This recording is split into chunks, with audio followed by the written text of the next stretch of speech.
ದೇವನಹಳ್ಳಿ ಭೂಸ್ವಾಧೀನ ಮಾತಿಗೆ ತಪ್ಪಿದ ಸರ್ಕಾರ, ರೈತರ ಅಕ್ರಮ ಬಂಧನ ಖಂಡನೀಯ. ರೈತ ಮುಖಂಡ ಎನ್ ಭರಮಣ್ಣ. ಹೌದು, ವಿಜಯನಗರ ಜಿಲ್ಲೆ ಕೊಟ್ಟೂರು ಕರ್ನಾಟಕ ರಾಜ್ಯ ರೈತ ಸಂಘ ಹಾಗೂ ಹಸಿರು ಸೇನೆ ಕೊಟ್ಟೂರು ಘಟಕದ ಪದಾಧಿಕಾರಿಗಳು ರಾಜ್ಯ ಉಪಾಧ್ಯಕ್ಷ ಎನ್ ಭರಮಣ್ಣರವರ ನೇತೃತ್ವದಲ್ಲಿ ತಾಲೂಕು ಪ್ರಗತಿಪರ ಸಂಘಟನೆ ಪದಾಧಿಕಾರಿಗಳ ಸಹಯೋಗದೊಂದಿಗೆ ಬೆಂಗಳೂರು ದೇವನಹಳ್ಳಿ ತಾಲೂಕಿನಲ್ಲಿ ಕೆಐಎಡಿಬಿ ನಡೆಸ್ತಾ ಇರುವ ಅಕ್ರಮ ಭೂಸ್ವಾಧೀನ ಪ್ರಕ್ರಿಯೆಯನ್ನು ಸರ್ಕಾರ ಕೂಡಲೇ ಕೈಬಿಡಬೇಕು ಅಂತ ಆಗ್ರಹಿಸಿ ತಹಸೀಲ್ದಾರರ ಮುಖಾಂತರ ಹಕ್ಕೊತ್ತಾಯ ಪತ್ರ ನೀಡಲಾಗಿದೆ. ತಹಸೀಲ್ದಾರರಿಗೆ ಹಕ್ಕೊತ್ತಾಯ ಪತ್ರ ನೀಡಿದ ಸಂದರ್ಭದಲ್ಲಿ ರೈತ ಸಂಘದ ರಾಜ್ಯ ಉಪಾಧ್ಯಕ್ಷರಾದ ಎನ್ ಭರಮಪ್ಪ ಮಾತನಾಡಿದರು.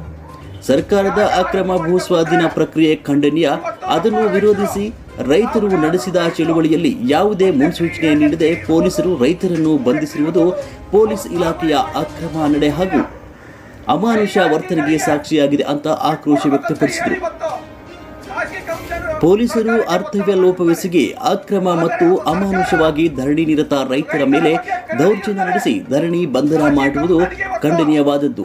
ಈ ಲೋಪಕ್ಕೆ ಕಾರಣರಾದ ಪೊಲೀಸ್ ಉಪ ಆಯುಕ್ತರಾದ ಸಚಿತ್ ಕುಮಾರ್ ಅವರನ್ನು ಈ ಕೂಡಲೇ ಅಮಾನತುಗೊಳಿಸಬೇಕು ಅಂತ ಅವರು ಸರ್ಕಾರಕ್ಕೆ ಒತ್ತಾಯಿಸಿದರು. ಚನ್ನರಾಯಪಟ್ಟಣ ಹೋಬಳಿಯ 13 ಹಳ್ಳಿಗಳ ಭೂಸ್ವಾಧೀನ ಪ್ರಕ್ರಿಯೆಯನ್ನು ಸಂಪೂರ್ಣವಾಗಿ ಕೈಬಿಟ್ಟು ಅಲ್ಲಿನ ರೈತರ ಭೂಮಿಯನ್ನು ಅವರಿಗೆ ಉಳಿಸಬೇಕು.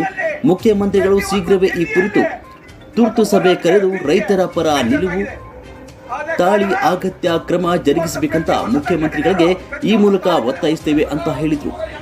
ರೈತ ಮುಖಂಡರಾದ ಚಪ್ಪರದಳ್ಳಿ ಕೋಟ್ರೇಶಪ್ಪ, ಅಖಿಲ ಕರ್ನಾಟಕ ಕಿಸಾನ್ ಜಾಗೃತ ಸಂಘ ಜಿಲ್ಲಾ ಉಪಾಧ್ಯಕ್ಷ ಜಂಬೂರ್ ಮರಳುಸಿದ್ದಪ್ಪ, ಸಿಪಿಐಎಂಎಲ್ ಲಿಬರೇಷನ್ ಪಕ್ಷದ ಜಿಲ್ಲಾ ಸದಸ್ಯ ಬಾಲಗಂಗಾಧರ್, ಕರ್ನಾಟಕ ರಾಜ್ಯ ರೈತ ಸಂಘ ಪ್ರಧಾನ ಕಾರ್ಯದರ್ಶಿ ಗಡಿಯಾರ್ ಮಲ್ಲಿಕಾರ್ಜುನ್, ಲಿಬರೇಷನ್ ಪಕ್ಷದ ತಾಲೂಕು ಕಾರ್ಯದರ್ಶಿ ಕೆ ಅಜ್ಜಪ್ಪ, ಕೆಎಸ್ ಜಯಪ್ರಕಾಶ್ ನಾಯಕ್ ರವರು ಮಾತನಾಡಿದರು.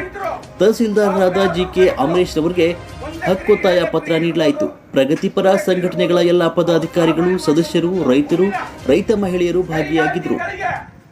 ಬಿಟ್ಟುಕೊಡಬೇಕಂತ ಹೇಳಿ ಇವತ್ತು ಖಾಸಗಿ ಕಂಪನಿಯರು ಸರ್ಕಾರಕ್ಕೆ ಒತ್ತಡ ಮಾಡಿರುತ್ತಾರೆ. ಆದರೆ ಒಂದು ಸರ್ಕಾರ ರೈತರ ಬಗ್ಗೆ ಕರುಣೆ ಇಲ್ಲದೆ ವರದಿ ವಿಜಿ ವೃಷಭೇಂದ್ರ ಕೂಡ್ಲಿಗಿ.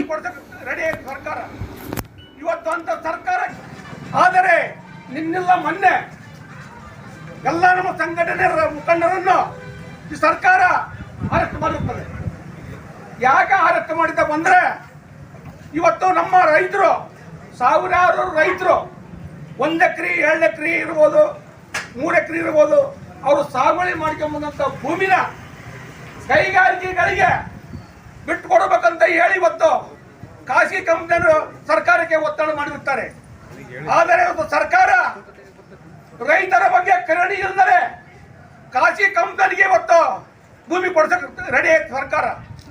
ಇವತ್ತು ಅಂತ ಸರ್ಕಾರಕ್ಕೆ ನಾವು ಧಿಕ್ಕಾರವನ್ನು ಹೇಳಬೇಕಾಗಿದೆ. ಇವತ್ತು ಪ್ರತಿಯೊಂದು ಸಂಘಟನೆಯರು ಯಾವುದೇ ಕಾರಣಕ್ಕೂ ನಮ್ಮ ರೈತರ ಭೂಮಿಯನ್ನು ಬಿಟ್ಟು ಕೊಡಕ್ಕೆ ಆಗಲ್ಲ ಅಂತ ಹೇಳಿ ಇವತ್ತು ಪ್ರತಿಯೊಂದು ತಾಲೂಕಿನಲ್ಲಿ, ಪ್ರತಿಯೊಂದು ಜಿಲ್ಲೆಯಲ್ಲಿ ಇವತ್ತು ಹೋರಾಟಕ್ಕೆ ಬೀದಿಗೆ ಇಳಿಬೇಕಾಗಿದೆ. ಆದ ಕಾರಣ ಇವತ್ತು ಪ್ರತಿಯೊಂದು ಸಂಘಟನೆಯರು ಪ್ರತಿಯೊಂದು ತಾಲೂಕಿನಲ್ಲಿ Subscribe now and press the bell icon. Never miss an update.